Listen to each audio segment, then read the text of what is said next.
Coucou Challenger, je vous salue dans le nom précieux de notre Seigneur Jésus-Christ. Et aujourd'hui, nous sommes en Matthieu 9. Nous sommes au 10e jour du premier mois de l'an 2019. Permettez-moi de prier. Père, nous te disons merci. Merci pour ta fidélité, pour ta grâce et ta bonté. Merci pour tout ce que tu fais par nous et pour nous. Merci, ô Père, car tu es un Dieu vivant. Toi qui ne sommeilles ni ne dors, tu nous écoutes et tu nous réponds. Béni sois-tu à jamais. Amen. Matthieu 9, verset 1. Jésus monta dans la barque, refit la traversée du lac et se rendit dans sa ville. Quelques personnes lui amenaient un paralysé couché sur une cuvière. Quand Jésus vit leur foi, il dit au paralysé, « Courage, mon fils, tes péchés sont pardonnés. » Alors quelques maîtres de la loi se disent en eux-mêmes, « Cet homme fait insulte à Dieu. » Jésus discerna ce qu'ils pensaient et dit, « Pourquoi avez-vous ces mauvaises pensées? Est-il plus facile de dire, « Tes péchés sont pardonnés » ou de dire, « Lève-toi et marche » Qu'est-ce qui est plus facile ici? Jésus demande. Verset 6. Mais je veux que vous le sachiez, le Fils de l'homme a le pouvoir sur la terre de pardonner les péchés. Qui a le pouvoir sur la terre de pardonner les péchés? Verset 6 nous dit. Mais je veux que vous le sachiez, le Fils de l'homme a le pouvoir sur la terre de pardonner les péchés. Il dit alors au paralysé, « Lève-toi, prends ta cuvière et rentre chez toi. » L'homme se leva et s'en alla chez lui. Quand la foule vit cela, elle fut remplie de crainte et loua Dieu d'avoir donné un tel pouvoir aux hommes. Quel est le pouvoir que Dieu a donné aux hommes? Je me demandais quand j'ai d'abord lu. Parce que le verset dit, quand la foule vit cela, elle fut remplie de crainte et loua Dieu d'avoir donné un tel pouvoir. C'est le pouvoir de la guérison. Et Dieu nous donne ce don qui est la guérison. Et par la foi, si tu crois, tu peux imposer les mains et apporter la guérison par Jésus-Christ à une personne qui en a besoin. Jésus appelle Matthieu, verset 9. Jésus partit de là et vit en passant un homme appelé Matthieu, assis au bureau des impôts. Il lui dit, « Suis-moi. » Matthieu se leva et le suivit. Jésus prenait un repas dans la maison de Matthieu. Beaucoup de collecteurs d'impôts et d'autres gens de mauvaise réputation vinrent prendre place à table avec lui et ses disciples. Les pharisiens virent cela et dirent à ses disciples, « Pourquoi notre maître mange-t-il avec les collecteurs d'impôts et les gens de mauvaise réputation ?» Jésus les entendit et déclara, « Les personnes en bonne santé n'ont pas besoin de médecins. Ce sont les malades qui en ont besoin. Allez apprendre ce que signifient ces mots prononcés par Dieu. Je désire la bonté et non des sacrifices d'animaux. Je désire la bonté et non des sacrifices d'animaux. » Dieu désire que nous soyons bons au lieu de venir lui apporter des sacrifices. Ce verset me fait penser à la parole de Dieu qui dit « L'obéissance vaut mieux que les sacrifices. » Le verset continue en disant « Car je ne suis pas venu appeler ceux qui s'estiment justes. » Le mot-clé ici, c'est « s'estiment justes. » Mais ceux qui se savent pécheurs. Jésus et le jeûne. Verset 14. Les disciples de Jean-Baptiste s'approchèrent alors de Jésus et lui demandèrent, « Pourquoi nous et les pharisiens jeûnons-nous souvent, tandis que tes disciples ne le font pas? » Et Jésus leur répondit, « Pensez-vous que les invités d'une noce peuvent être tristes pendant que le marié est avec eux? Bien sûr que non. Mais le temps viendra où le marié leur sera enlevé, alors ils jeûneront. Verset 16. Personne ne répare un vieux vêtement avec une pièce d'étoffe neuve, car cette pièce arracherait une partie du vêtement et la déchirure s'agrandirait encore.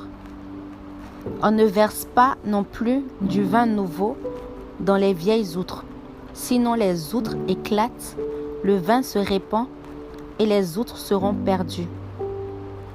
On verse au contraire le vin nouveau dans les outres neuves, et ainsi le tout se conserve bien. La fille d'un chef juif et la femme qui toucha le vêtement de Jésus. Verset 18.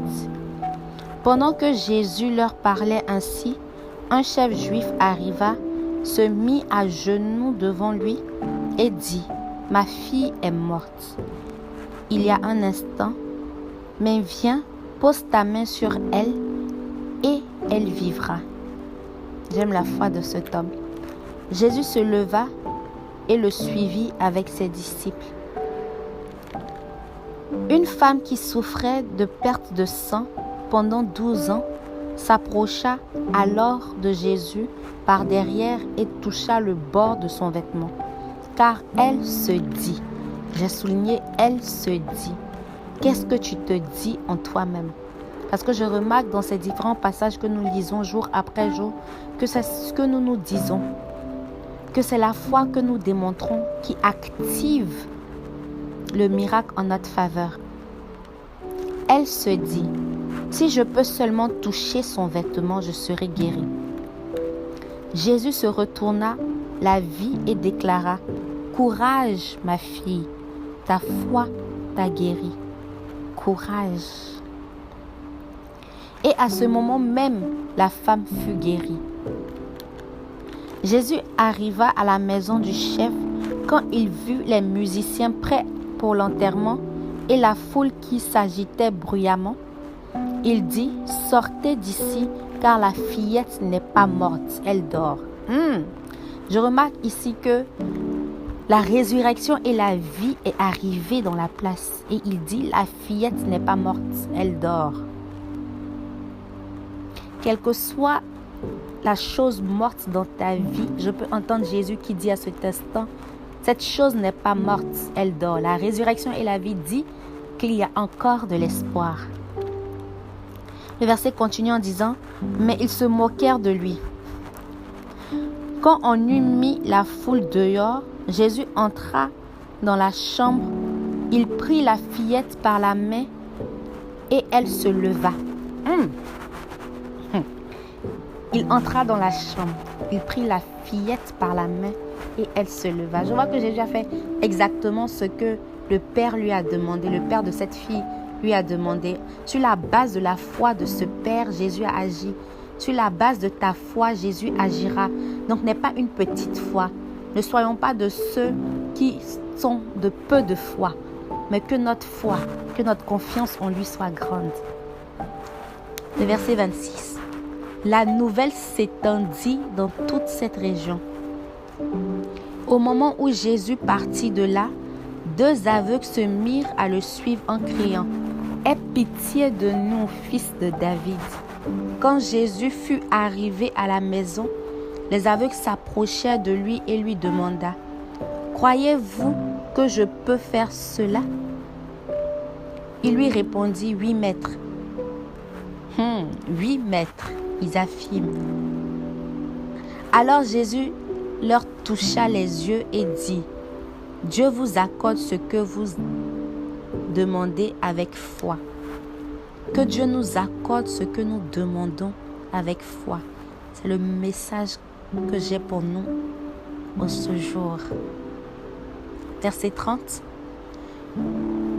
Et leurs yeux purent voir. Jésus leur parla avec sévérité. Écoutez bien, leur dit-il, personne ne doit le savoir. Mais ils s'en allèrent parler de Jésus dans toute cette région. Alors qu'il s'en allait, on amena à Jésus un homme qui était muet, parce qu'il était possédé d'un esprit mauvais. Dès que Jésus eut chassé cet esprit, le muet se mit à parler. Dans la foule, tous étaient remplis d'étonnement en disant « On n'a jamais rien vu de pareil en Israël. » Et permets-moi de te dire que Dieu est sur le point de faire quelque chose, que ta foi va déclencher, que les gens diront « On n'a rien vu de pareil dans la vie de cette personne. » Yes. Mais les pharisiens affirmaient « C'est le chef des esprits mauvais qui lui donne le pouvoir de chasser ces esprits. » Jésus parcourait ville et village. Il enseignait dans les synagogues, prêchait la bonne nouvelle du royaume et guérissait toutes les maladies et toutes les infirmités. Son cœur fut rempli de pitié pour les foules qui voyaient, car ces gens étaient fatigués et découragés, comme un troupeau qui n'a pas de berger. Et si toi qui m'écoutes, tu te sens fatigué et découragé, comme un berger, comme un troupeau qui n'a pas de berger, Jésus est notre berger, notre divin berger. Si tu viens à la bergerie, il pourra te décharger de toute cette fatigue. Verset 37, il dit alors à ses disciples, la moisson est grande, mais il y a peu d'ouvriers pour cela. Priez donc le propriétaire de la moisson d'envoyer davantage d'ouvriers pour la faire.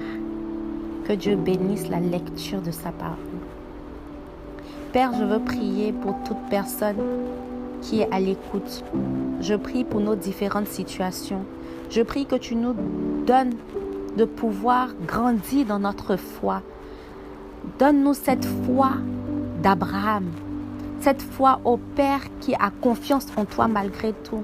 Cette foi qui déplace les montagnes et qui déclenche les situations dans le nom puissant de notre Seigneur Jésus-Christ que j'ai prié. Amen.